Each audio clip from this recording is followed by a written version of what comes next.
Sepeli kaka biso nyonso tokufa mutu atikala te po tozomona lokolo ndireti lukuteleki ma miso ezame mobala lelaka te pasi na motema. Réponse à kopesa biso ezali kaka yo nde kobongisa mboka oyo po tozomona mboka yango banda élection esalama likambo moko ya malamu eza te. Président oyo azobukonzi soki azalaka président soki azalaka nani o toyebi te. Elo tikali ezaka batia mura na fa dese baya babakisa ba awa pour tous les sortes ya ba voler baza awa batie bango ala na rompanga ba te fo nane ya totanga. Merci mbote na bino nyonso esika bozali congolais pris de paix congolais ya motema molamu bato nyonso yo balingaka république moitié du Congo na avant midi ya lelo yo topesi bino mboto kati ya bandako na bino. Nous espérons que bozali malamu topesi mbote na ba victime nyonso ya insécurité na Kinshasa topesi mbote na ba victime nyonso ya agression ya est à République moitié du Congo ya barbarie wana oyo ya ndeba famille ebele topesi bango mbote pe makasi ndeko nanga Justin Baraka depuis Goma presque ina naza na plateau ya bio parce que chaque samedi tant to na bango Justin Baraka zanga te ko koma message Justin Baraka azwa en charge leki na ye aga na moi affaire na ya mukia za ko sala moi shop moi nini tango abitumo yake abungisa nyonso na ko sengela Justin Baraka mbongo na télévision te na boyi na nga moliba matalana na boyi na nga moliba matalana meto ko sunga Justin Baraka na ko sengela Justin Baraka mbongo na télévision te pardon na boyi na nga moliba matalana to ko senga Justin Baraka leki na zana no ya kotanga tazana no kutanga asisi na okela cité Justin Baraka tikala ye na leki na za ya mwasi il faut prendre en charge na ye oyebi sokoza na elenge mwasi ozoko kasusu kozwa en charge ces risques ezalaka akomela yo camarade ya bamama oyo bamama bazaka conseil ya kopesa na bana bamama bazalaka soka bala motu zwa na boye ezalaka te ezalaka mwa pasi Justin Baraka azotenir na éducation ya malamu oyo azwaki epa aboti na ye leki na ye mpazala na yango bandeko nyonso bazovivre na bacondition wana na est ya République moitié du Congo topesi bango makasi torapele na bakonzi ya mboka oyo qu'il est plus que temps bakonzi ya mboka oyo bakipe nanu likambo ya est ya République moitié du Congo totika nano bakoswana na Kinshasa tobemba tika nano makambo ya permis batika nano makambo nini tokipe nano makambo c'est vrai makambo ya permis za motuya makasi senga na tozala na permis mais totika nano ko focaliser attention na biso na makambo oyo za ba futilité donc tokipe nano pe est. J'ai comme l'impression n'invité presque nana tonde ko Jean-Paul Kazembe bato ba contredire ngai j'ai comme l'impression que tu commis au bout, il y a intelligence na biso en ce qui concerne la recherche à retour à paix. Recherche à paix plutôt. J'ai comme l'impression que tu commis au bout. Où en sommes-nous avec Washington? Doha tu commis n'ango wapi. C'est vrai, on a signé le week-end passé le transfèrement des prisonniers. Mais c'est vraiment, c'est pas significatif. Dans ma cambo, tout ça qu'on se l'entend des solutions, c'est pas significatif. Il y a la méfiance de part et d'autre, que ce soit dans Rwanda, que ce soit dans RDC, que ce soit dans FCM 23, que ce soit dans Kinshasa. Il y a la méfiance de part et d'autre. Or, dans le dialogue, méfiance, c'est les mots, vraiment le blocage même, il y a un processus de paix. Donc, tout ce qui est puis Kinshasa est dans sa logique, l'FCM 23 dans sa logique, le Rwanda dans sa logique, tout ce qui est est-ce qu'on a pu dénicher le vrai problème, la vraie cause à Makambo? Est-ce que ce que Félix Tshisekedi a décrié hier, c'est que l'Assemblée nationale a voulu préserver la nation avec Mbosso comme président de l'Assemblée nationale, que Tokoza sous réinsection, Tokoza sous enrôlement, l'armée, est-ce que tu as réussi à avoir un véritable garde-fou? Le week-end passé, l'FCM 23 a lancé test pour les magistrats. Batouana, tant que vous en musique, c'est tant que vous en comme magistrat. Vous pensez que ceux qui sont en négociation, Batouana va goûter à Bangon à Moupanzi, Moutuna direct n'a pas invité. Vous pensez que ceux qui sont en négociation, Batouana va goûter à Bangon à Moupanzi. Je vous rappelle que l'MS a amené des magistrats. Baouta mouvement rebelle a contrôlé. Le RCD a amené des magistrats. Bakota clan le système judiciaire d'Abisso. Je n'aimerais pas ici vous donner des révélations. Il y a conseil supérieur magistratique que Batouana Mingi. Parce que quand vous contrôlez, vous avez un diplôme mécanique, mais vous avez un magistrat. Diplôme de magistrat. Qu'est-ce qui nous rassure que bateau eux test et pas FCM 23, donc ça réellement bateau un cursus moko et sengeli, c'est-à-dire des licenciés en droit, des avocats déjà, faut pas qu'il n'y ait pas ça mutation. Et ça m'a cambodo. Est-ce que Félix Tshisekedi ne tombe pas dans le piège où il y a ça qu'on éviter Banakala, c'est-à-dire qu'on éviter qu'il y ait une autre série d'infiltrations. Pour ceux qui battent toquer la négociation. Même si tu dis que les cas par cas, dans cas par cas, certains magistrats venus, n'est-ce pas, on a sous contrôle, il y a FCM 23, parce que vraiment dans le cursus, on est singeli. Est-ce qu'ils sont des saintetés avec Kinshasa?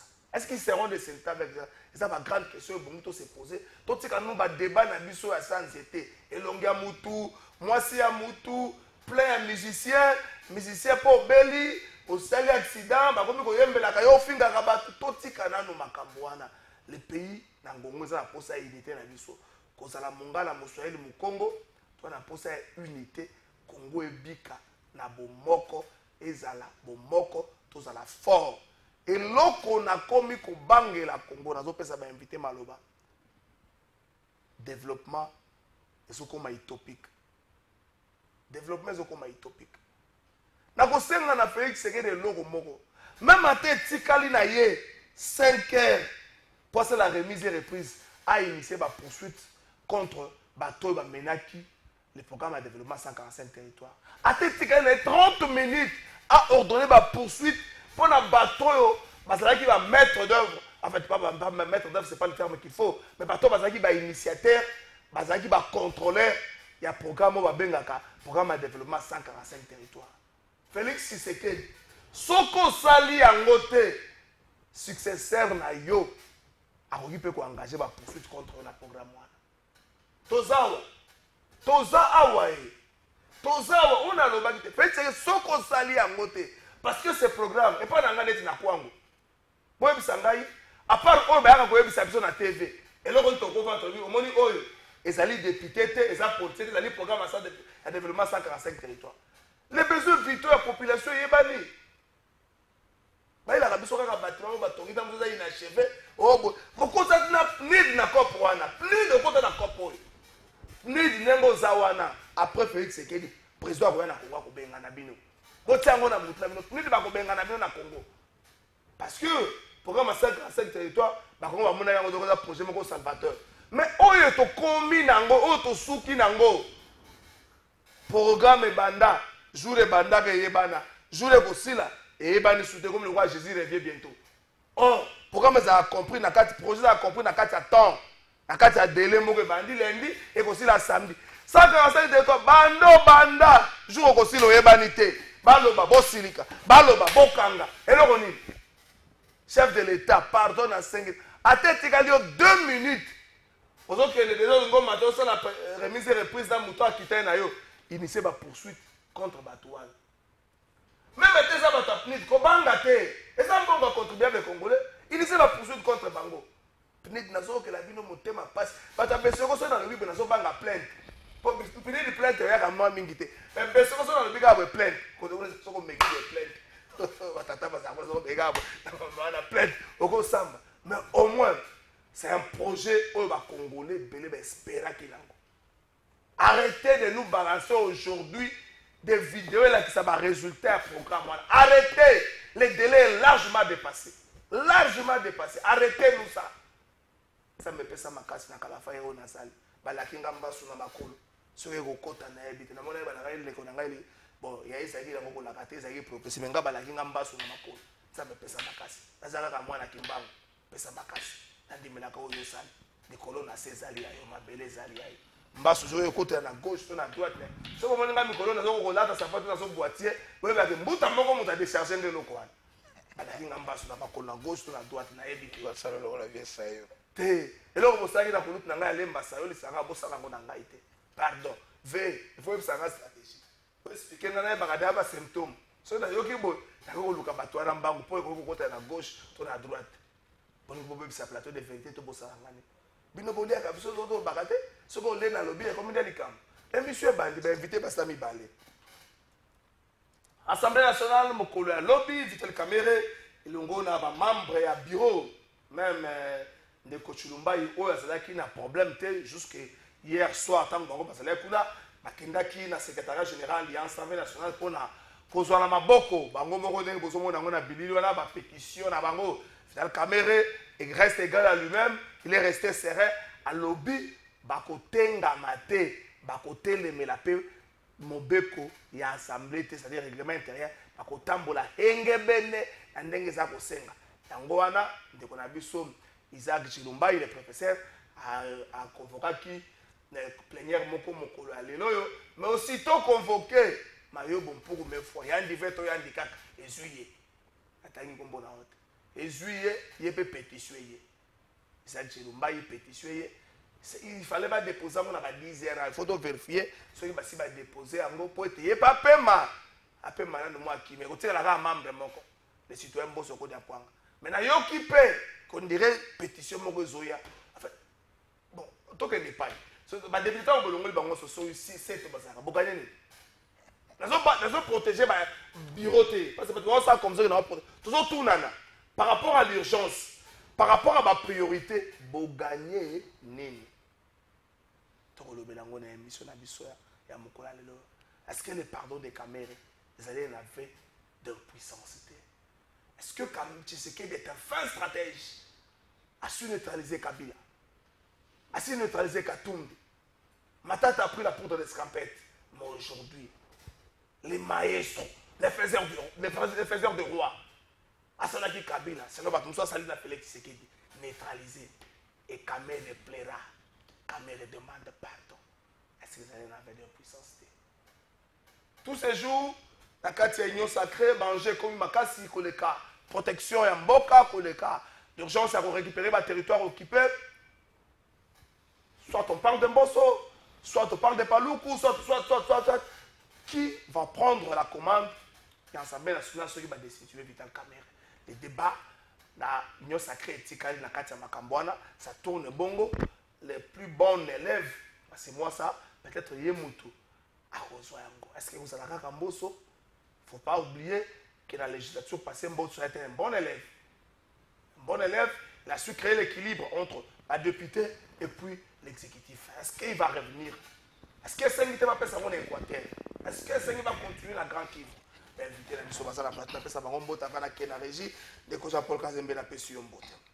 Mbote ndeko trésor mbote ndeko prince mbote na bako débattre ba soki bazo landa biso mais d'entrée dans le banane que vraiment na uti ko mona embouteillage makasi ko ya na nzela dernièrement na tuna ki ndeko mazo sa ite permet pourquoi misa ezo ko sa na désordre boy o ba bengi makadam bazo bongisa banzela na désordre embouteillage tout ça na ndeko na bisinga bité et comme il cop c'est à dire que ceux qui marché ezali un ministre népotisme comme Makasi, un ministre influent au pouvoir, va créer une entreprise, il y a 2-3 personnes, va comme être pour ça, va bon qui s'abanzela, et va couper ça va bon, va banduki va tracteur, il y a location, dans l'entreprise, il y a une grande notoriété net va s'Afrique, va s'Afrimex.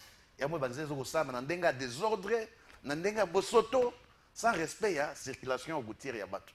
Donc ils ont pas si mingi na kati ya mboko to ibaki ba compagnie de bas africains yango de ça banzela bas qui existe mais pour une bonne le commis mais comme pour une commis le loyo on change pas l'équipe qui gagne de trésor na éviter ceux muso ezali pour ko tanga mais tout le monde le bazo ça musa zo mona que il y a pas aucune expérience aucune expertise ndenge musa yo sale mais là banzela ngo bakokanga côté kuna ba fongoli na posoto vraiment ezo ça la passe mingi na motema.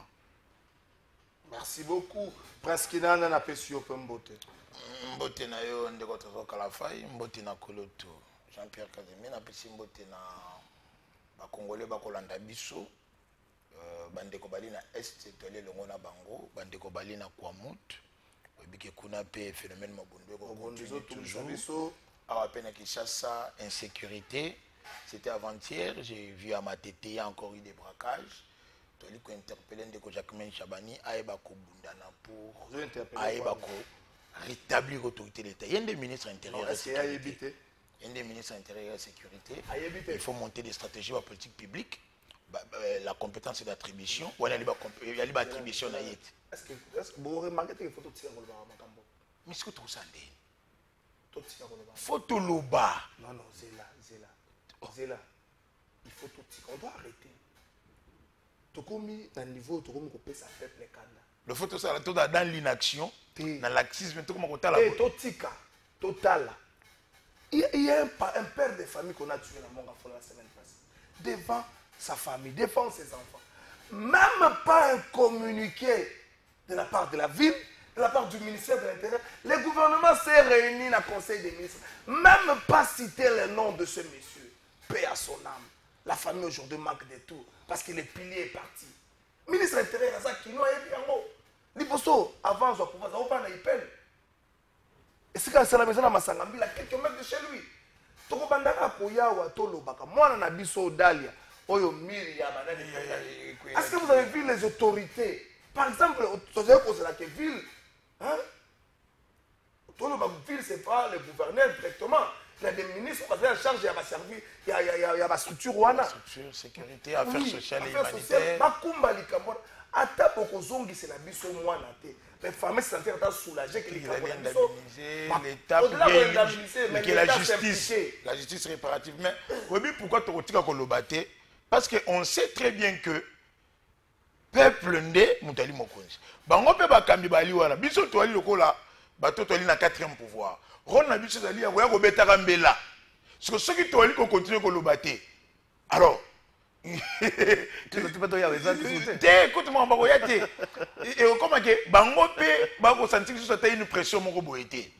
D'une part, tant que dénonçaka, ils appellent le moi bon moko pour un peuple oyo ali mertre ko vivre biloko. Ah, ni comme on biso le bela ki yango, peut-être ba konti ba kolanda. Non. On sait. Non. To koki kotika ko lobaté. Peuple soko zolanda ba réaction à peuple. Ah bana bana ko lobali kambana eloko zo salema te. Peuple ayebi ke bozolo bana bino. Peuple ayebi pe banandi bazoboya kosala. Peuple ayebi. Ndeko za pembeni na lelo. Asa muto FCC. Lelo azoloba makambo azoloba. Na tangu makambo azoloba azoloba na konta peuple. Tangu peuple banda koloba makambo tangu bango bazalaki. Ekotuna ye. Na kotuna ye ba solutionner ba memaki. Peuple ayebi. Ayebi que c'est l'homme politique na lingi comme ba solution te. Tout tendance confondue. Ba député ba buni na pas du peuple. Hein? On a ko calculer. Est-ce que ba bundi pona insécurité na Kinshasa? Est-ce que babundi pona nzana Kinshasa? Babundi pona mabumu. Na bango. Toyebi yango. En fait, on a comprendre. On a passé à passe on a comprendre pe yo pe que au moins ce que tu ko sala di laisser faire laisser brèreté. Parce que système yo comme nango yango wana. Ah to lembi. Ouais ba sala ko ba ko sala. Or non. Nous avons des droits reconnus constitutionnellement parlant. Bango pe bali ba na ba devoir plutôt na ba devoir. C'est de notre droit que tout dans la sécurité par l'État et patron la sécurité ils allaient Jacquemin Chabani. L'État copé ça est mon solo, copé c'est ba moyen, ba pesier pouvoir pour que affaire régner autorité à l'État. Yé motali ko kambala polusu. Kinshasa tango sécurité ali makasi, biso to interpeller pour que a multiplier ba stratégie. Pour que multiplier ba stratégie. Na yebi ko tsango na sujet, na dalaki na moi mise au point moko na sala.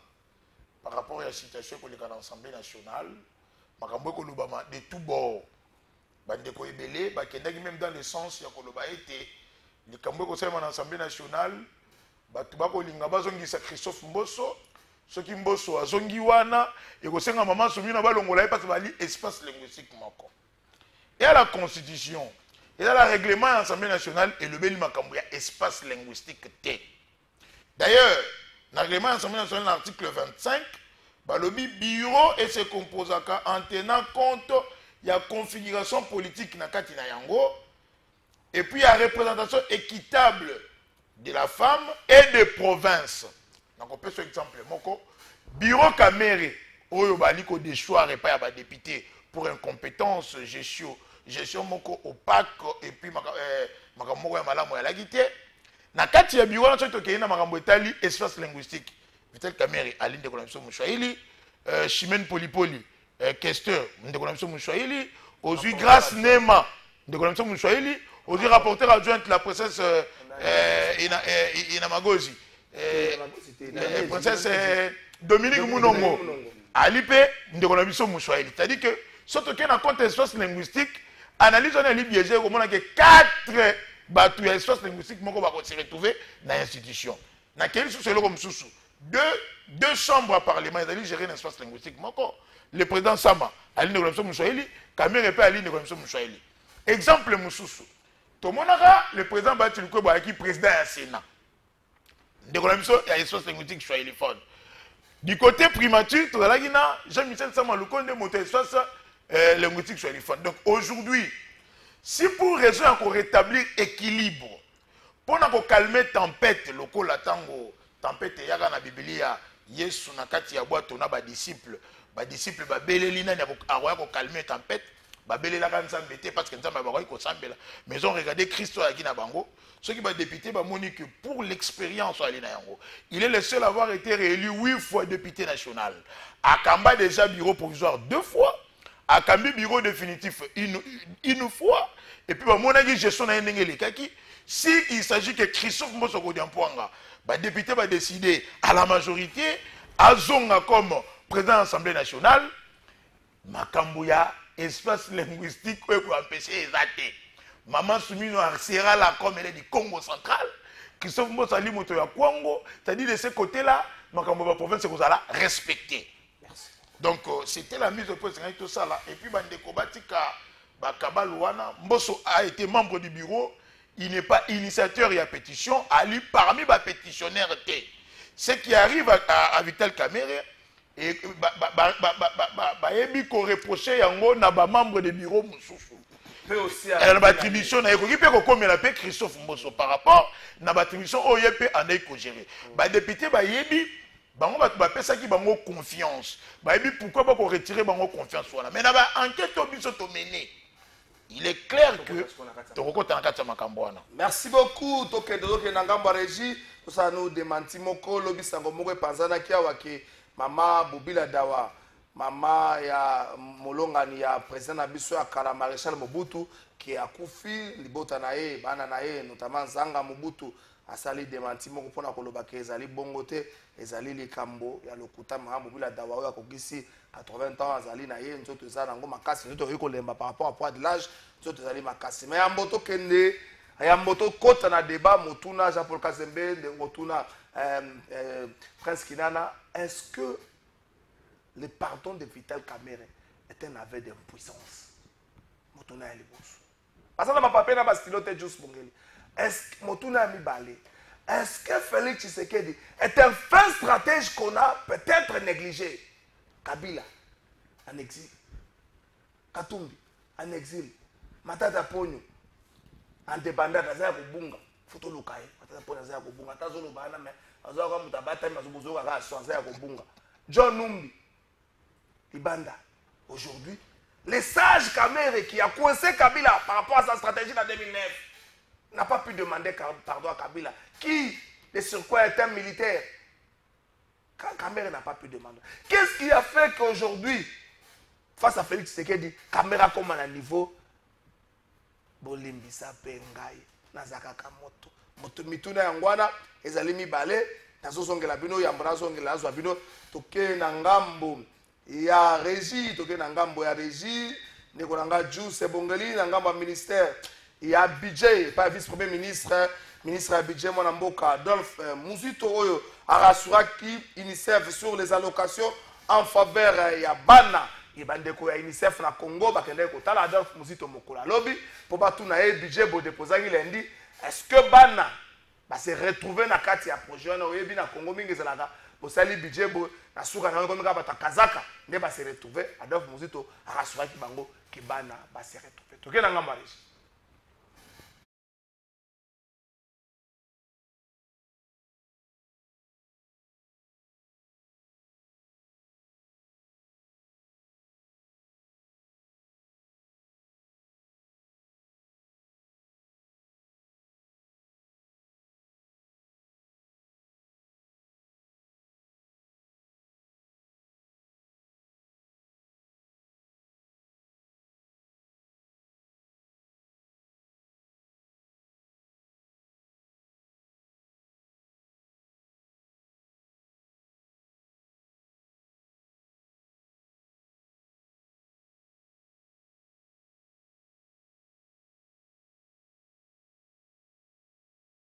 On a rencontré son Excellence, Monsieur le Vice-Premier ministre, ministre du Budget.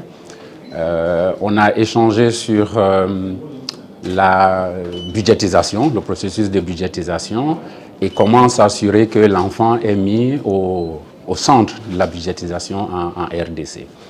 On a pris le temps de lui présenter quelques chiffres très intéressants sur la situation des enfants en RDC. Comme vous le savez, environ à peu près la moitié des personnes qui vivent en RDC sont des enfants.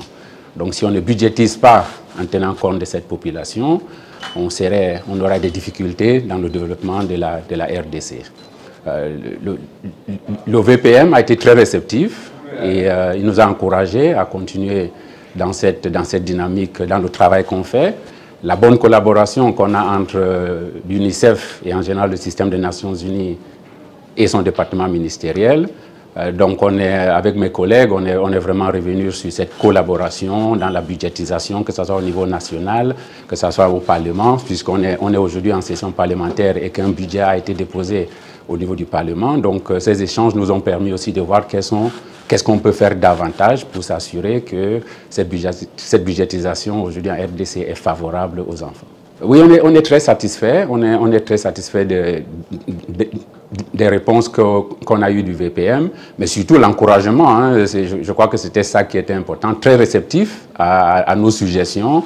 Donc je pense que c'était pour ça, pour nous, c'était au niveau du Parlement. Donc ces échanges nous ont permis aussi de voir qu'est-ce qu'on peut faire davantage pour s'assurer que cette budgétisation aujourd'hui en RDC est favorable aux enfants.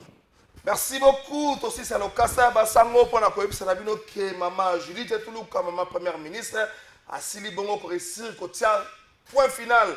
Na tension ezalaki tension sociale ezali bongo na Sinate ezali bongo cimenterie oyo ezwamaka Kimpese côté kuna ezalaki benda bika mwa zonga boye atili bongo kotia un point final na kati ya tension sociale ezalaki bongo pe ajeté bongo ba base pour la relance moko effective ya compagnie wana.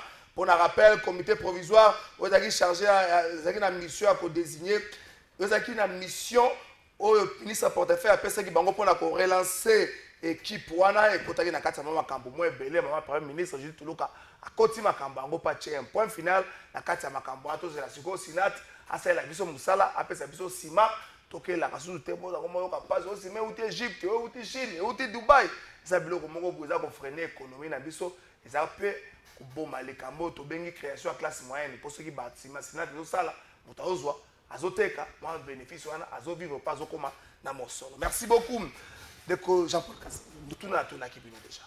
Est-ce que le pardon des Camérés est un aveu d'échec? Motuna aliboso motuna mi bana on peut ça 4 minutes donc 2 minutes. Est-ce que Félix Tshisekedi est un fin stratège que même Bino FCC on a Maître Hitman, un fin stratège, il a neutralisé pratiquement tout le monde qui a la face. Jean-Pierre Bemba, merci Ndeko Trésor. Bon, c'est Jean-Paul Kazamba. Jean-Paul Kazamba, parce que mes collègues étaient belés. Na base de la question, d'abord, il y a fin stratège, Ndeko Tshisekedi, je dirais non. Comment Ndeko Tol, Bakamakambouka, Nandenga, Kolbaboité. Ndeko Tshisekedi a coûté 2 345 000 km².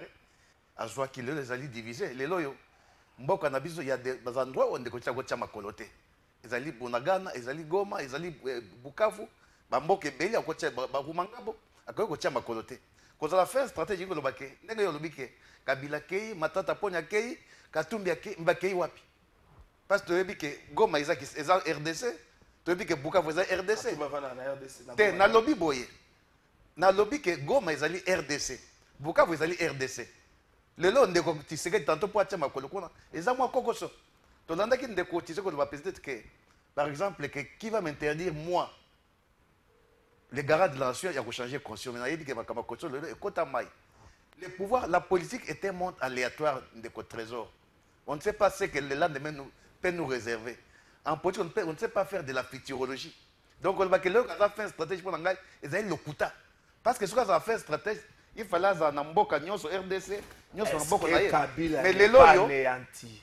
Est-ce que Kabila n'est pas fait? Toloba stratégie sur le plan politique. Koloba Kazali anéanti politiquement, moi je dirais non. Parce que les lots de côté Tshisekedi, qu'est-ce qu'on va dire que Tshisekedi a du vent en poupe aujourd'hui na Bukavu to Goma. Tout le monde qui na wuti comme on a dernièrement na Bukavu na commune na Bagira, bazo buka Tshisekedi. Est-ce que na Bournaga na lelo baye bazo ça fait 5 ans mboka Tshisekedi ils ont un contrôle Tshisekedi. Est-ce que bato na Bournaga na baye bazo que bazo na makoji président comme Ndeko Tshisekedi? Parce que c'est ça aussi être fort politiquement. On a politiquement fort na ouest mais ça peut fort politiquement na est. C'est-à-dire que l'autre on a face à des jouisseurs. Au moins mboka na biso Ndeko Tshisekedi ne peut pas se taper la poitrine pour dire que il est fin stratège. Na tangu à perdre contrôle à est, il y a une grande partie, il y a une partie orientale. Ce qui Ndeko Kabila a kotia makolo na Kisasa te, mais na base Ndeko Tshisekedi a kotia makolo na Goma to Bukavu te. Alors to bengi fait un stratège ne loko nini. C'est ça le vrai problème. Ndeko likambo ya kamere ngana mitunaka. Est-ce que ce pardon est un aveu de puissance? Non, moi je voudrais d'abord dire ceci. Est-ce que na mboka na biso appelle na député? Parce que Ndeko ler moko to fanda to zo banda ko na biso, to se pose la question. Est-ce qu'en RDC, nous avons des députés? Quand on parle de députés, députés, il y a peuple. Quand on parle d'une assemblée nationale, il y a qu'à contrôler le gouvernement. Moussa Nango, c'est un organe de pression contre le gouvernement. Ndeko Trésor. C'est aujourd'hui l'Assemblée nationale française de l'ELO. Dans le débat, ils ont ça, dans le Parlement français, l'autre aussi, il y a l'ELO. Est-ce que vous avez l'Assemblée nationale? Tous les alliés Parlement. Ou bien après, c'est une bande d'aventuriers. Parce qu'on distrait le peuple congolais. Nous, on n'a pas de députés, mon frère. On a que des... Nous avons des élus du diable. Parce que pour la plupart, ils n'ont pas été votés par le peuple. Ce sont des gens, qui machine, mis voter. Les gens qui sont là pour leurs propres intérêts. Et bien, par rapport à ce que nous avons comme priorité. Le nom il faut être traité la caméra qui n'a pas fait lorsqu'il était d'abord président, d'abord l'autre était ministre sous Mobutu. Il faut pas faire des exceptions. Christian Bindoule azali moko a député avec ngana salle na parlement 15 ans. À salle na parlement 15 ans, c'est-à-dire il y a 3 législateurs à député. Moi ngana za kutu pona que va limiter mes mandats à député. Pour Crispin, na 15 ans, dans le Parlement, et là, quand même, il y a une pétition contre Kamer. Donc, Bilan a 15 ans, pétition contre Kamer. Contre Kamer, et là, il y a une image de Crispin Bindoulé. C'est-à-dire que nous sommes en face de. Nous sommes en face de l'IDPS. Est-ce que le pardon de Kamer, au tout cas, il y a une minute, est un aveu d'impuissance? Moi, je ne pense pas que c'est. Moi, je pense que c'est plutôt. Je dirais même que c'est une bêtise. Et là, sali. Le pardon de Kamer. Parce que les gens qui ont l'Assemblée nationale au Tali, ceux qui sont quand même députés. Oh, le peuple a voté qui. Oh, c'est Kamer. Mais il y a pardon qui ne sont même pas des députés, sont des députés fabriqués par la machinerie des PES. C'est-à-dire que ça, qui ne méritent même pas. Parce que les députés, ce sont des élites du diable. Qui sont là pour leurs propres intérêts, trésor Kalafai. Olaningai, lelo na mboka na biso, tozaki na besoin que toyoka na ba plénière lelo boy na uti ko le kambuteje za, moya ko le kezate que plénière eza wana, nini balingi balongola kamere. So balongoli kamere wana to récupérer Bonagana, to récupérer Goma, to récupérer Bukavu. Ça na Assemblée nationale 6 nangai. Na Assemblée nationale français lelo. Depuis d'abord Macron comme président de la République na deuxième législature, quand ko coincé. Atie Elisabeth Borne, babi était pas longwa. Mais ce que Elisabeth Borne, on comprend, c'est comparer la terre au ciel. Mais parce qu'il veut l'excellence, la Bible, Akenda. Merci. Azui Gabriel Attal, la Bible, Babi Akende. Atie Bayou, Babi Akenda. Atie le Cornier, dans le Cornier Akende, dans Macron Akende. Dans la députée Bangwana, dans l'Assemblée nationale Yangona. Oh, ça c'est une bande d'aventuriers pour Nangai. Un jour, oui, je m'assime. Non. Je m'assime de Kato Kenanda. Non, ce sont des aventuriers. Ils ne sont pas des députés. Ils ne sont pas des peuples. Et je voudrais vous dire une chose très Je voudrais vous dire, pour Nalina Sisa. Vous voyez que dans Mboka Nabiso, ceux qui ont besoin de vous voyez pourquoi il y a trop de rébellions dans Mboka Nabiso, en Afrique, surtout en RDC. Pour la frustration à Boy. Non, on peut pas.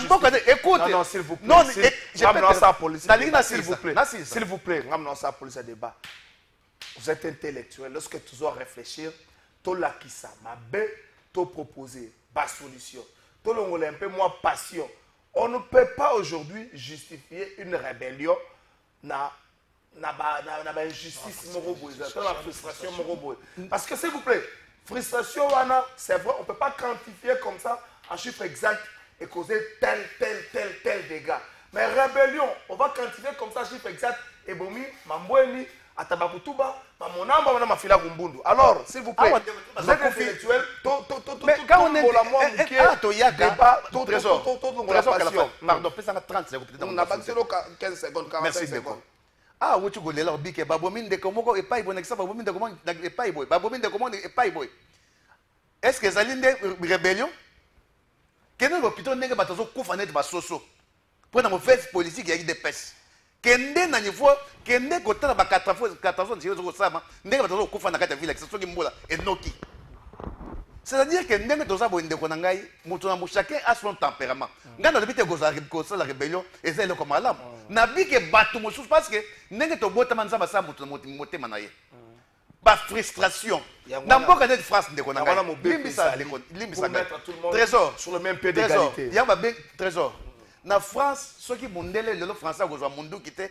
A goza rébellion déjà parce que bazana armée à makasi ceux qui ndengité. Mais parce ba yebi ke likambo nga na kogité.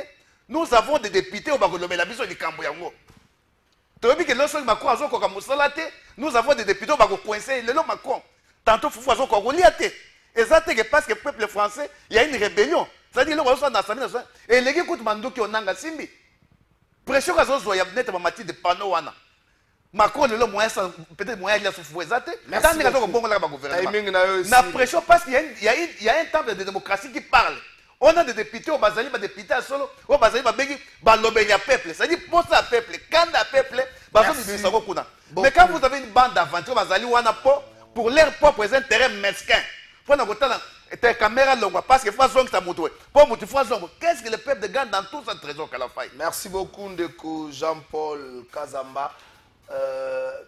Pour créer équilibre dans la société, il y a un bon mobile. C'est vrai. La loi n'a jamais été juste, mais mon but est de créer équilibre. C'est-à-dire, ce qu'on a dit, qu'on trouve une solution à la frustration, mon but est de faire la recours à la justice, la recours à l'application. Donc, tu as quitté, qu'on légitimer mon toasi mandou. Même moi, je suis en Libéria. Tu as légitimer parce que mon temps pour le bateau, tant que je mais ce qui s'est passé dans le Népal, mon bec est garanti. Mais si je parce que je préfère pas. Donc, dès qu'on a légitimer à là où tu peux légitimer à côté, mais dans le non, même pas parce que pour le français, virgule, parce que personne virgule est là qui j'ai dit ici. Et ça pour à quoi éviter au balingala, au Lucas si na virgule et comment on a à lingala pour ça donc éviter terre wana ndeko kinana. Un avait d'impuissance les pardon de Caméré. Motuna Yami Balé, un avait d'impuissance à Liboso, question. Est-ce que peut-être c'est un fin stratège? Merci de votre réseau Kalafai. Aucune rébellion n'est sainte. En tant que nationalité, aucune raison au monde ne peut vous pousser à Rosamando qui contre Ekoloto contre Bandekonayo. Parce que injustice sociale, biso ban surtout vivre à Yango. Ba maman ba ilina kimbanse ke ba ko mona ke Kinshasa ça na 18 rivières, régime des autres ko pesa so maïté ba mela mala ma ya libulu, ils sont frustrés. Bandeko ba longa kana tongo ba ko mona ke mboka lina budget ya munene. L'État a tient la possibilité de ba moyen de transport ba la frustré. Ndeko ya kufi 6 mois na ye parce que pour ba traiter l'hôpital les seigneurs na numbongo. Pendant que fallait pas où la nanu moine. La redistribution des richesses tout le monde a yangoté ba la frustré. Fonctionnaire à l'État ou à cause là qui les 45 pour de salaire naé. Pendant que Bayer déjà les 5 à 4 qui ont garantie ba la frustré. Donc il y a aucune raison Oyo et quand même surtout ça la rébellion. Vital Kamere à ça qui avait la puissance. Oui. Parce que pétition elle a mieux été. Les députés pourquoi remettre en cause. Pour Nani Sengeli Longwa. Lui devait déjà dans le discours naïe, non seulement qu'il a réconcilié Batou, mais il ne devait pas demander pardon, mais il devait déjà, ça la ne fût que préambule. Il y a ta gestion naïe, ndenge lequel na maïbali qu'on reprochait. Parce que la compétence est d'attribution. Mais c'est quand même, vous avez une gestion au pas que vous soyez député, social, vous savez, madame, vous avez un administratif, vous avez un paiement, vous prime belé yakate, contre katani na niveau ba hôpitaux, na semka ba linko mona ba député, diamant ba linko mona ba député, nangale ba ko benga na ba député, na ba administratif. Nous sommes en bilan de l'Assemblée nationale, il y a un article 36, qui est l'ordonnateur général de l'Assemblée nationale. Principal. L'ordonnateur général. Il y a un mot d'ordre pour que mon solo est bobima. Le gouvernement a dit en termes de frais de fonctionnement, tu vois que mon solo boni biso to zangeli. Les députés, il fallait qu'il aloba. Les députés vont poser problème de mobilité. Comment est-ce que le gouvernement met à votre disposition bino membres du bureau? Je l'ai dit à la télé, dans le plateau, dans le trésor Kalafaï, parce qu'il y a des gens qui veulent manquer du respect aux députés. Ce sont les élus du peuple. Il faut respecter quand même que l'institution, c'est ça même la beauté de la démocratie. On peut pas respecter. Oui, oui, ce sont nos élus à nous. Quand on dit que nous sommes bande d'aventuriers, non. Nous leur devons du respect. Dans l'injustice, il y a bureau caméré. Nous avons la TV, on a TP, le ministère, il y a travaux publics. Le bureau caméré se sont partagés des jeeps. Deux jeeps. Et d'ailleurs, il y a même certains membres du bureau où ils ont pimé la jeep. Bakolandanga cabinet caméra, bakolandanga cabinet Chilumbai, Jolie, maman Dominique, Simone Polipoli, et puis maman Grace de maman Bozoa qui ba jeep. Cabinet Christophe Mosoko de Ampoanga, bali kolandangai. Bazoa qui ba jeep na TP. Mais ba député ba moto. Mais bango akaboli, tant on a ba jeep, ça jeep le la yo to télémisi kuna na nini na parking wana. Yo mo ba jeep bango na kotambola na yango. On a fait ensemble. Mais on a continué. Depuis la législature, lui-même en tant que président, selon ma source, on a renseigné na TP a récupéré déjà 8 jeeps. Ce que le député a fait là, il y a la production législative. Il y a des initiatives parlementaires où les députés sont opposés. Jean-Claude Kazamba a bande d'aventuriers à l'objet qui parle pas cette mission peuple. Députés comme on a un secteur où il y a marché, tout bien DG, tout bien ministre. Mais députés sont alliés matière. Qui n'est autant un règlement intérieur en Assemblée nationale, c'est le bureau. Nous avons une initiative parlementaire. Une session à 3 mois. Mais au moins dans la session, l'Assemblée nationale est tenue 20 plénières. Une faible production. Ce que les députés vont dire, mais tout ça, le président est toujours absent. Si le président depuis que Kamer est là. Empêcher de passer dans la session. Et puis tu vas pas plénière, le vice-président peut le faire. Des fois, ça dépend des matières. Des fois, ça dépend des matières. Il y a Kéinaïe et puis les choses ne sont pas coordonnées. Parce que il a l'obligation de convoquer les plénières. Nazali Awa, dans l'article 36.7. En cas d'empêchement à président. Ce qui a convoqué qui et qu'il est empêché, le vice-président est quand même président de la séance. Mais il a convoqué T. Le vice-président n'a pas cette amabilité. Il a l'attribution de convoquer Bango. Depuis que Kamere est là, je me suis renseigné, même auprès de service d'aviation, il a déjà totalisé 52 voyages. Il est mon solo. Le député le biso comme bon en fait le côté Kamere a provoqué voyage. Bon côté a provoqué voyage. L'administratif, l'allocation familiale raté, l'indemnité kilométrique raté, comment on a un paiement, même dans le service à nettoyage monter. Les anciens députés nationaux qui sont pris en charge par la CESOPA, Bali, Ko, accuser un paiement. Et donc, il a répondu dans le discours, il y a ouverture à session que le dossier n'a pas été pris en charge. Mais c'est que depuis qu'on attend pourquoi on doit prendre en charge? En fait, pardon, et qu'on prouvait réellement que les députés ont raison pour que Balongolaye. Parce que gestion non seulement kakokratique, mais c'est au-delà même de la médiocrité. Et c'est ce qu'on a une commission en place, il y a un moyen de défense. Mais pour mettre en cause le président de l'Assemblée nationale, il faut un quart, il y a membre de l'Assemblée nationale. C'est-à-dire que 125 signatures. Mais pétition, le commune a 300 signatures. Ça donne déjà, et peut-être déjà thermomètre que le président Ali partant, Ali lui soucie dans confiance, il y a lutter. Une minute, en fait, ce qu'il dit, c'est un fin stratège. Tout président de la République doit être un fin stratège. Il a mis en déroute. Parce que la stratégie politique, il a la vision à long terme. Il va anticiper les événements pour le bien-être, non seulement à l'école, mais permettre de faire asseoir politique.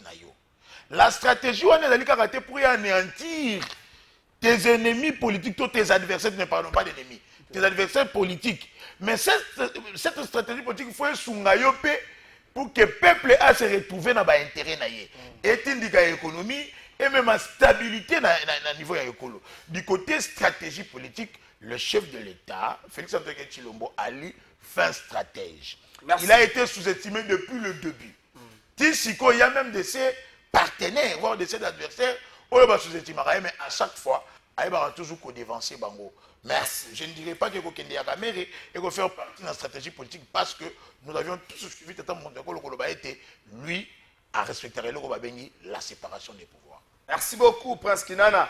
Jean-Paul Kazama, toi réfléchir, toi réfléchir, Kinana, toi réfléchir. Est-ce que la déchéance du bureau, il y a quelques membres à bureau, parce qu'il faut tout le bango, il y a une pétition, il y a premier vice-président de Chulumbaï. Je n'ai pas sûr que c'est côté, juste vérifier les gens qui pétitionnent les côtés, il y a premier vice-président, sur les côtés, il y a un membre. Est-ce que ce qui se passe à l'Assemblée nationale ne vient pas ouvrir une guerre dans la carte de l'Union sacrée, pardon, une guerre de positionnement dans la carte de l'Union sacrée, pendant que tous les objectifs, notamment la recherche de la paix. Pour, peut-être que ça, dans 2 semaines, l'Union sacrée Roluka, qui sera le président, comment le bureau sera composé, et qu'il y a même une opposition, dans le siège où ils ont réservé pour l'opposition, qui va représenter l'opposition dans le cadre du bureau. Est-ce que ça ne fait pas ouvrir une guerre de positionnement pendant que nous avons posé la guerre, nous avons posé la recherche de la paix? Merci. 3 minutes. Merci Ndeko. Dans 3 minutes. Je soutiens la rébellion.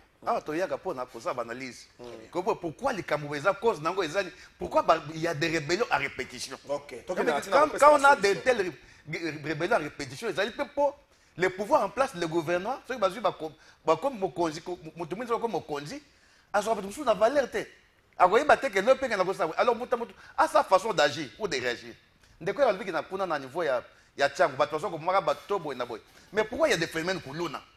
Et ça crée une injustice, entre autres. Yo quand tu vas dans combat colonel, ils apprennent ça. Et bazo moi tantôt moi na moko boy, avec congolais, net congolais mais mutokotang c'est zaté. À moi na voisin qui na classe, yé mutokotang. Et copé c'est ni frustration. So kaza monter mon était. Ba moso za monter mon ba no ça tirage na. Moso a ju machette a comme kolona. Donc il y a plusieurs dégâts, n'attend aussi un injustice social. Et ça m'a kambe belé yaka okoye ba nega ko yako énumérer ngoté. Pour les Camerounais, les députés, quand les députés congolais, et les gens qui basent la paix, peut-être basent milobélia, et ma boumona bango. Quand la revendication de presse spéciale, c'est-à-dire que bayawana pour na bosenga na bango. Revendication de mon peuple les athées ya bango. Parce que salaire malamu, est-ce que le salaire de la députée, ou comment par exemple le salaire de la police ton enseignant? Moussani député ça dans mboka oyo par rapport à ce que ça na est, $100. Mais balobé dans mon colonie. Salaire enseigné ça combien? Est-ce que si balobé lango? Na yiki ndeko so no ba pito so ke na clinique ngalema bazana bisikate. Ba député congolais bazangi mo se faire soigner. Entre autres bango mo bazwa qu'il faut réduire train de vie. Kaka bango moko il faut train de vie na bango e mataka. Salaire mata plus de $20,000. Il faut pas so ba dik. alors qu'il y a d'autres secteurs où les gens souffrent. Raison pour laquelle je dis que Nazoba Kebaza va lever la peuple, n'a pas été comment on peut s'aventurer au boy, n'a pas été comment on peut s'endekonangai trésor Kalafai. Pour na makambo o etali o singa makambo ya nini ya ngala tuni mutuna mutunyo tuninga ya niveau ya Assemblée nationale. Est-ce que des chances pour ya ko ngate guerre de positionnement la nuit ça pendant que toi na pour ça ya koluka kimia izonga na mboka na biso. C'est-à-dire que ndekonangai nous sommes en face d'une plateforme oyo na évité oyebi ndeko so na linga son histoire to so ngamo kesima to mona ki ndeko so bo konjabi ke so zo ko travail malamu te et to na collection FCT cash ezali parce que FCT zo ko teba bateau dans les roues yango so sala musala te nde yango boto kabwana ki ay ko kabenge union sacrée mais est-ce que l'autre ben so union sacrée to union satanique parce que ba lobi na kati wana ya des traîtres mais ba ben union sacrée il faut tirer na combo union sacrée to faut que la combo. Donc, bref, nous sommes en face d'un régime, d'un pouvoir qui fait la politique de victimisation.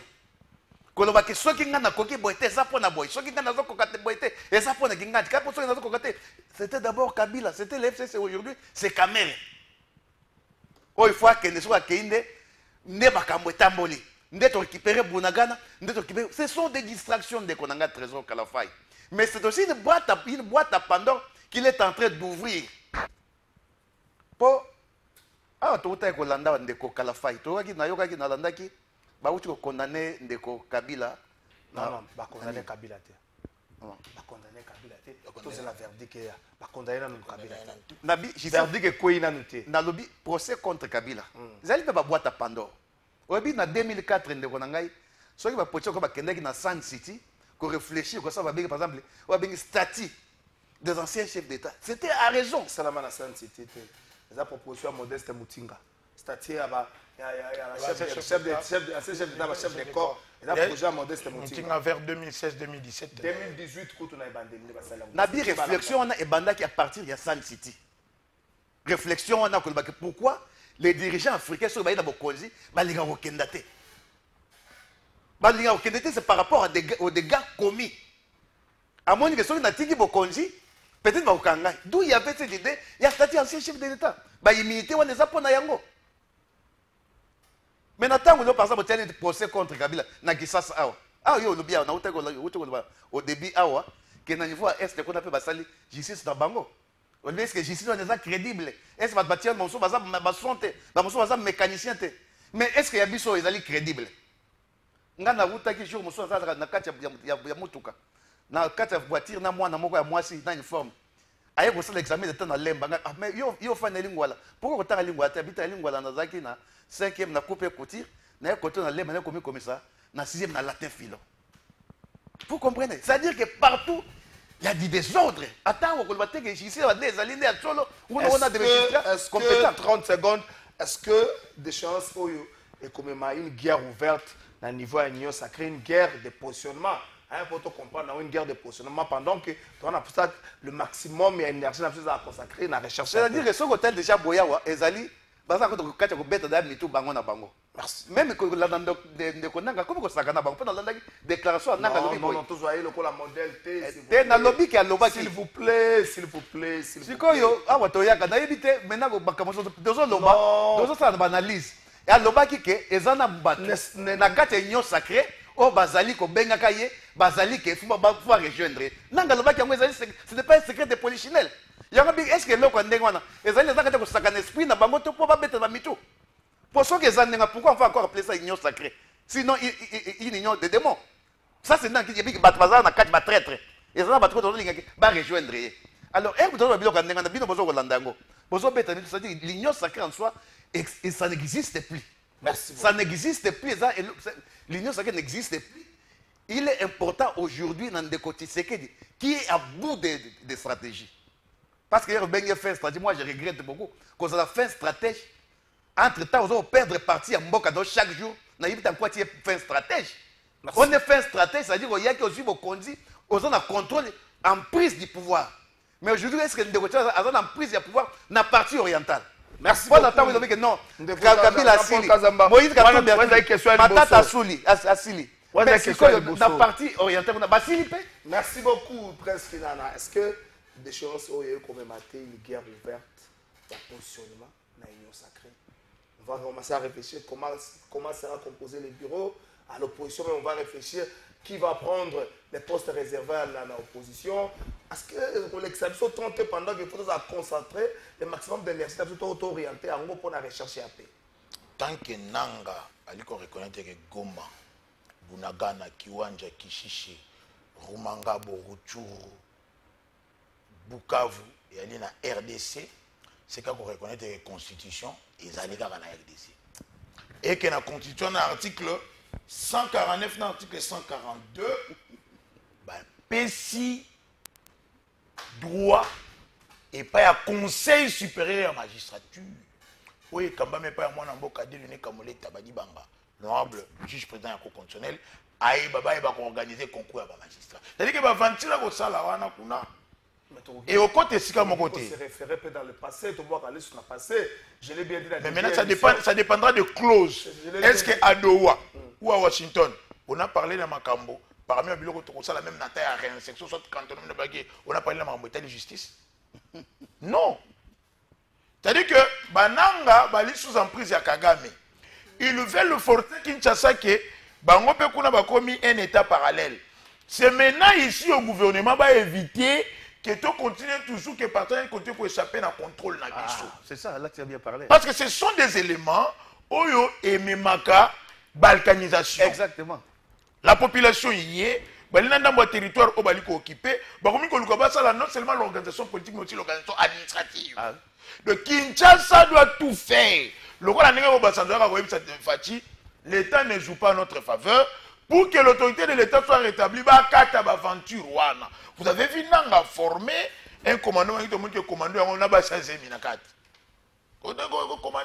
7500 commandos commando ya Nanga. Mais maintenant Kinshasa doit éviter ça parce que qui dit que le commandant est congolais. Donc ici, je vous dis que le conseil de la magistrature et le magistrat vous allez sanctionner par rapport à ce statut. Donc ne vous en faites pas. Union sacrée, le coup de la plateforme Union sacrée Salema déjà depuis que Congo depuis 60 ans les lots. Vous voulez pour la philosophie, doctrine, vision, idéologie. Et pour un projet développé, et il y a un but commun, une finalité. Pour l'intérêt. Or, lorsque les gens se réunissent pour les intérêts, il y a non seulement l'hypocrisie politique, au cas où intérêt, non seulement il y a l'hypocrisie politique, mais il y a aussi une pétodière. C'est-à-dire que des ordres de Morobo et il y a la guerre des palais, ça n'aide pas aux intérêts du peuple. C'est-à-dire que, ici, non seulement que repositionnement est royal parce que chacun d'eux a des ambitions. Vous avez vu d'ailleurs Jean-Pierre Bemba Gombo sanctionné et puis Longola, président ligne de Génaïe, parce qu'il a simplement dit ses ambitions tout ok pour la biso MLC. Le parti politique nous sommes dans la motindo ya conquérir le pouvoir. Ce qui t'attend mon école avec ce qui dit Oyoto Sungi, Oyoto accompagnaki, mandat naye et Sili, biso Petoya, Jean-Pierre Bemba par hypocrisie politique a sacrifié. Par hypocrisie politique. Mais c'est de l'hypocrisie politique. Peut-être que Bemba ne nourrit plus des ambitions. Bon, s'il ne nourrit plus des ambitions, qu'est-ce qu'il dit que le président public fait ce qu'il dit va encore se représenter. Il y a mon président public à lobby. Non, mais le président ne peut pas encore se représenter parce qu'il est contraire à la Constitution. Parce qu'il y a un lobby. Par rapport à cette Constitution, on dit mais il y a mon coup de lobby. Mais yo, au tindigi mon na moto parce qu'il a dit mon papa rêve faire ça. Il y en a eli makambweli ina union sacrée. L'on sait très bien que la redéfinition des cartes est comme par rapport à la force politique en présence d'un niveau de l'Assemblée nationale. Chaque bâtisseur, comme il y a confiance, expérience, formation. Et puis, équilibre géopolitique par rapport à la province.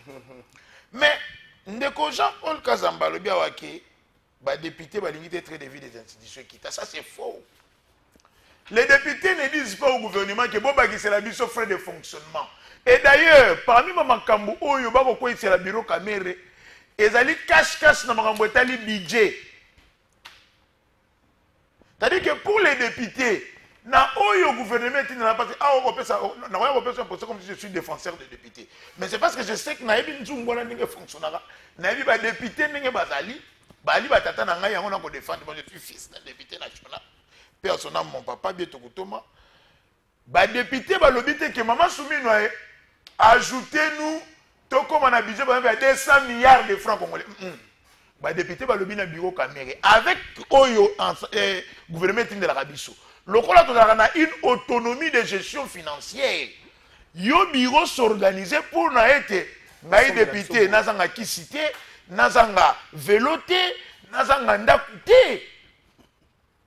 Il y a des députés depuis babandi mandat oyo. Kaka ndenga futelaka na hôtel Kabe azalaka kaka wana. Il est incapable de kozana fils kata appartement na cité. Parce que ben paiement et comment ko salema lokola paiement régulier. Ceux qui payent mes acquis réguliers, pourquoi la banque mieux sur la Kinshasa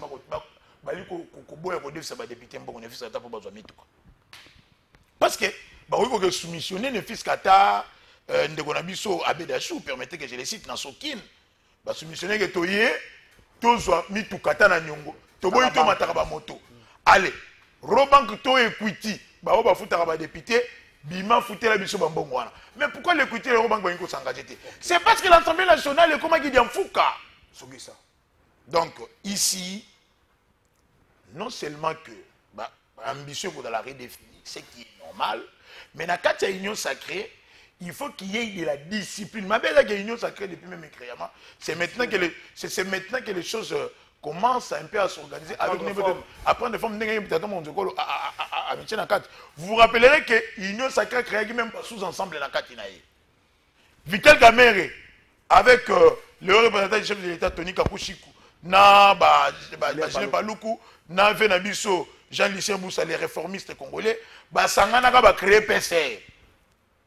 Jean-Michel Samalokonde, na Batumsuba Sangani va créer distributeur automatique, ce qui d'able, ce qui d'able. Méga plateforme. Alors il y a un de créer ma plateforme sous ensemble. Non.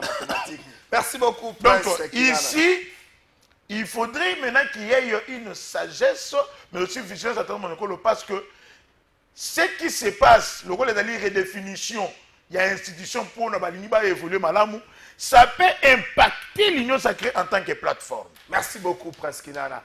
De Jean-Paul Kazamba, Prince Kinana, vous avez Motuna Suka.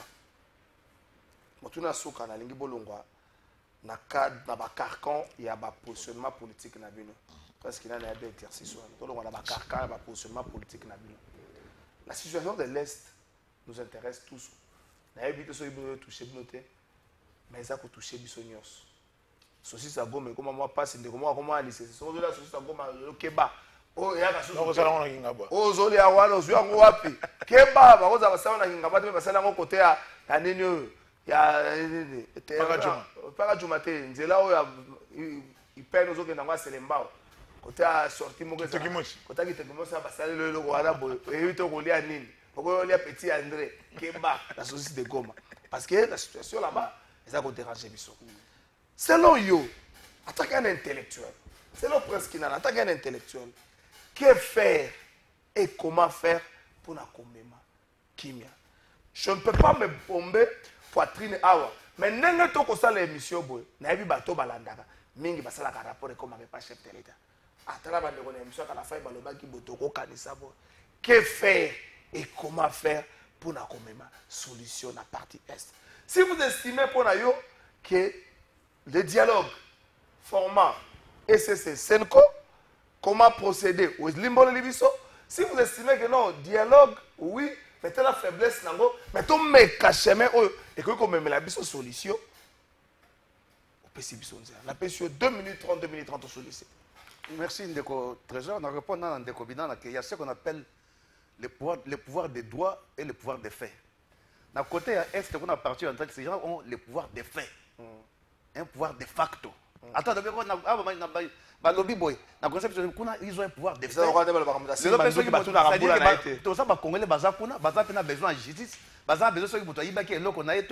faut gérer pour donc le peuple a bloqué parce que c'est bon.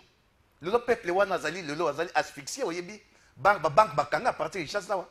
paisible décideur baza na ba compte na banque moyen bazwa mbongo ezali te alors nyonso wana soki ba fongoli banque na no bagé non bazo sala ndenge wana kwani je pense qu'il faut qu'on soit des responsables et tozo ko bengi ko zali mokonzi perdre suppose la responsable ko bagé non à ta partie on est ba rebelle bazali wana mais ce sont des Congolais qui sont là et qui ont droit à la vie qui ont droit de vivre et ko zala malamu mingi ndeko likambo so sanga ya na episode na tunio mutuna oh ya mutuno tuni ngapo na likambo etali makambo ya est c'est pas la première fois na mboka na biso makambo boyezala parti et si et ça que faire et comment mais que faire dans maele na yo lokola muto maele pe abwanya mais que faire sinon il faut un dialogue inclusif ceux qui consolate ni nso ko sala poto monike na bitumba isimbi te et bitumba nyonso eso kana lisolo awa guerre na Russie ya makasi na Ukraine lelo to bazo senga nini bato basolo la na kanisi na 2000 ko bossa na te na 2001 de ko kabila ayaki na mboka oyo akutaki mboka divisé par 4 babemba bazo beta tolo na niveau ya union sacrée bazaki na niveau ya rébellion mais ça n'a pas empêché Kabila zaki président de la République qui régnait à Kinshasa ndenge tsazo régnait à Kinshasa que asangisa bato bakende dialogue ça n'a pas empêché Kabila que yeboko zaki président de la République mais akata bokozi ba comment na 4 vice-présidents. Mais maintenant, on par exemple, nous avons dit dialogue au Zala, mais sans battre Moussous. Mais ça, c'est quoi ça? C'est quelque façon de réfléchir. On ne peut que dialoguer avec quelqu'un où on a des démêlés, où on a des conflits. Dialogue dans 4 unions, ça aboutira à quoi? Est-ce que Bemba a un problème avec Tshisekedi? Est-ce que Mbosso a un problème avec Tshisekedi? Ceux qui dialoguent dans 4 unions, ça sera. C'est du monologue, ce n'est pas un dialogue. Quand on parle d'un dialogue, c'est-à-dire que il y a un différent entre des partis. Les partis les Congolais, toute tendance confondue, toute race confondue, toute tribu confondue, qu'on parle le pays. Mais ça a été promis, il y a eu un surtout que, comme le président de la République, par le compromis à l'Africaine, que solo, ça serait inciter l'histoire. Il y a un mot qu'on a besoin de Konanga Kalafay. Bon, les Camerounais ont le compromis à l'africaine. Moi, je pense que scientifique a controversié. Controversié ya Congo Kinshasa. Yo nanga to yebi ndenge élection elekaka. To yo kana so interpo dans la télévision ata poso rejoindre ah de quoi ma caméra bazana raison. Mais peut-être télévision. C'est pour ça que vous dites ça. To yebi ndenge élection elekaka, né ba député bazaka voter. To yebi bakamunyo so wana. Donc to lo belaka teke ezela. Na 2006 to yebi ndenge élection elekaka. Sur 2006 pour na gagner l'élection. Ndeko. Te ngana tuni mutuna, c'est une question directe. En 2006, il y a ce qu'on appelle, s'il vous plaît, en 2006, deuxième tour, on a gagné l'élection. Il y a ce qu'on appelle. En 2006, mais Kabila a gagné l'élection. Ça, c'est le plan du droit. C'est le plan légal. Mais vous comprenez? Sur le plan de la légitimité. Est-ce que. Non, excusez-moi. Non, excusez-moi. Excusez-moi. Trésor. Ah, tu as bête à ma sapoter. Il y a déjà sur le plan légal. Il y a ce qu'on appelle les plans légal et les plans légitimes. N'a pas beaucoup d'habitude sur l'Afrique que mon président est plutôt député. Moi, peuple a été. C'est ça qu'on appelle la légitimité. Non, je ne dis pas ça. Je dis tout simplement que il y a des aspects. Non, pas sur le plan légal à gagner. Non, je dis ceci. L'élection de l'Afrique est gagnée qui passe aux autres langues. Quand on est scientifique, ça ne vous interdit pas de réfléchir. Ça ne vous interdit pas, il y a que critiquer par exemple une loi qui a été votée. Parce que ce coup, par exemple, mon ami président Tshisekedi, le quoi on a scientifique, il y a bête ma boque. D'accord, réfléchir, est-ce qu'il y a gagné, je n'ai pas droit aux réflexions, aux analyses. Parce que je suis scientifique. Non, ce n'est pas comme ça. Moi, je suis politique, j'ai quand même droit. Il y a Koyeba. Est-ce que sur le plan de la légitimité, mon peuple a voté qui est? Est-ce que pour constitutionnel, les alliés acquises tout ça, je dois cette réflexion de Kokalafay. Donc, je voudrais vous dire tout simplement que dans Mboka na biso pour likambo oyo esila, il n'y a pas de baguette magique. Mais yo moko poza wana je veux ya mayele belé na yebi. Oyebi yango pe malamu mingi ke eza problème ya. Et mon avis que sur le plan militaire, c'est qu'il ne va pas s'en sortir. Le gouvernement ne va pas s'en sortir. Il y a chaque jour. Quand on a peut-être na tongo et Fante dans qui Walikel. Lobi na tonga ngo ono AFC récupéré Walikel. C'est bien beau. Mais va et vient battre bazo salawana batwana bazo kufa dans les Cambouane. Merci beaucoup. Les loyo, la seule ici, c'est le dialogue inclusif. Oh, il faut ça na Congo nyoso. Personne n'a le monopole mboko ezata moto moko te. O akoni ba ke ngaide. Parce que ndeko zata ndenga fanya wa. Moi je crois. Si tu sais vraiment révolutionnaire. Parce que moi je n'est pas révolutionnaire. Comment? Fait que n'est pas révolutionnaire. Non, quand je parle de révolution, c'est-à-dire Moutoyo, oh, ça a ambition, non. S'il n'est pas révolutionnaire, je suis d'accord. Je te rejoins. En référence, c'est un jouisseur, je dirais. Parce qu'un révolutionnaire, Azali, Moutou, oh, ndenge ndamo ya mboke kangani kiteni wana kuna agoliate akomelate. Akolinga ki en tout cas ngene na zaboya avant na longwa président de la République. Nata kama Camerounais comme maintenant nata kama Cameroun na tapis rouge, il faut na récupérer Goma, il faut na récupérer, c'est ça un révolutionnaire. Moutou ya bongo mais ici on dirait, je dis bien on dirait. Tous en face va jouir ba moni que non. Na côté à ouest côté na côté ya Kinshasa, ya Katanga, tous na cuivre, tous na coltan, tous na diamant, tous na bis, tous tonda, tous mituka, nous avons de maison en Europe. Qu'on appelle nanga ko régner na ye. C'est-à-dire que le pour na biso pour to que na dialogue inclusif. Il faut qu'on sache cette révolution dans les côtés Sekedi. Donc, comment ça a un souci, il y a unité à Mboka Oyo. Attends, souci, il y a qu'on se contenter, na biftek, d'abord, ça, na Bemba, na Mboso, na Nani. Mais il y a qu'on s'agisse à RDC, il y a qu'on a la pongité. Merci beaucoup. La personne qui a 2 minutes presque, il a la Sugissa. Que faire et comment faire pour ramener la paix dans la partie est? Je ne préfère pas tout ce cas-là, na concept. Détaillé. Déjà, que faire? Il faut le camp de la patrie. Ce n'est pas détaillé. Que faire? Il faut un dialogue inclusif. Ce n'est pas détaillé. Ce n'est pas détaillé. Que faire? Non, on a moni et bon, on solo là. Mais tant que tu es solo là, pour te rassurer, que la bande comme ça, quand on a que ça, ben la licence va bien comme la bangote. Parce qu'il y a des termes génériques carabo. Oh, ton mécénique qu'on utilise. Tout ça, c'est bombé par titre dans le Congo qui n'apporte rien dans les concrets. Que faire et comment faire? Kimia et bandagana maloba oyo toali koloba. Kimia et bandagana bolimbisi pe na bokaboli. Kimia et bandagana tant beaucoup éviter ba discours ya mafinga, ba discours ya tribalisme, ba discours ba propos malveillants parce que l'autre tout ça ya kokabwa na makasi. Aujourd'hui Ndekolanga Moulou Baba Kotala est comme s'il n'est pas congolais. Ndekolanga Katangé a commis comme on dit que pas signon surtout. C'est-à-dire qu'il va reviser Kakaye. Biso ba Congo to Kolobanini. Bandekona biso Bangala. Parce que faut tout le monde que biso banso.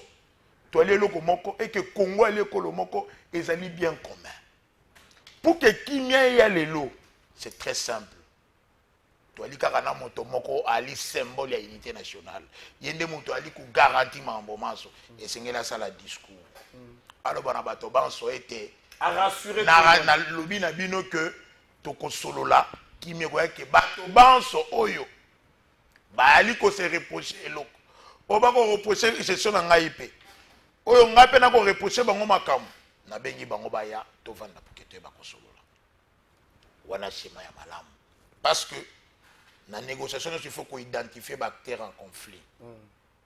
Donc, il faut solo la télé, sans que Nanga aya, sans que Kabila aya, sans que Diongo aya, sans que Matata, Katumbi. Donc, il faut solo la télé. C'est impossible pour tout le monde qui est Est et à Kimia. Dans le triangle irénologique, la science étude de la paix. Tout le monde échange des idées. Au moins, il y a 5 salariés. Parce que, quand Kabila, quand Katumbi, quand Matata, bato yananga, oh, koto union sacrée, biso banso bakongole tondimi, demanche batata mpelo, na SCC lelo badodo kamba yibana pepe bakota ki na ekambo yango. Babandaki na étape liboso batali si biso makanisi yango ya lindenge nini. Étape mibale alaki consultation. Siko lelo po kimia na Congo. Etikali ka to kindeka na dernier étage ya triangle wana, to komi na étape ya négociation. Singeli solo la place wana balali bali ko bloquer ba institution. Merci. To ali Angleterre, ali trésor à la fin était mutako benga bato pour que baya ba. Ça plateau de président pour qu'on convoquer. Nous sommes une république, dans une république il y a des institutions. Et na kata ba institution ali ko primer oyo alaka lokola le thermomètre étatique moto ali garant aba de la nation ali tata mokonzi ya ekolo. Il faut biso na union sacrée tolongola makanisi que c'est un dialogue politique. Tolongola makanisi na likambo ya ba mandat totala na no sécurité ya bandeko bali na est. Totala likambo ko vandisa bato pour que to solo. Un homme d'état, un homme d'état akanisaka ba maponamité atalaka bambula wa tikali na yango te mais asalaka makambo pona génération ko ya lobi. Donc lelo pour que kimia ekota faut que juste tata mon ekolo aloba benga ba congolais banso na réconciliation ndenge tolobaka na ecclésia pesa moninga mbote to pesa ni mbote c'est fini. Merci beaucoup Prince Sekinana na bitumba mutu moko nde alongaka nzoka nde na kimia batu nyonso nde balongaka asepelaka na extrait discours moko ya Martin Fayulu oyo alobaki adressaki message wana adressaki plutôt message wana chef d'état alobaki na ye Félix Tshisekedi yo nanga toza ekeke moko tobengaka génération moko tolinga teke na tango na biso nde babeta lisolo ya bokabwani ya Congo. Je crois que message wana ebeta na matoyi ya bandeko nyonso surtout mingi mpenza na bandeko batikali na tendance ya Kabila naza contre bango te ebeta na ndako na matoyi na bango. Pourquoi? Parce que discours na bino na ngonga oyo bo se servir na makambo IDPS asalaki lobi te. Pourquoi? IDPS na opposition azalaki élève à malamu te azala plutôt maître à malamu te bato bayokola na opposition IDPS lelo te soki bato balandi opposition IDPS lelo na Congo mutu akozala libre ate IDPS asalaka makambo ebele ya mabe na opposition.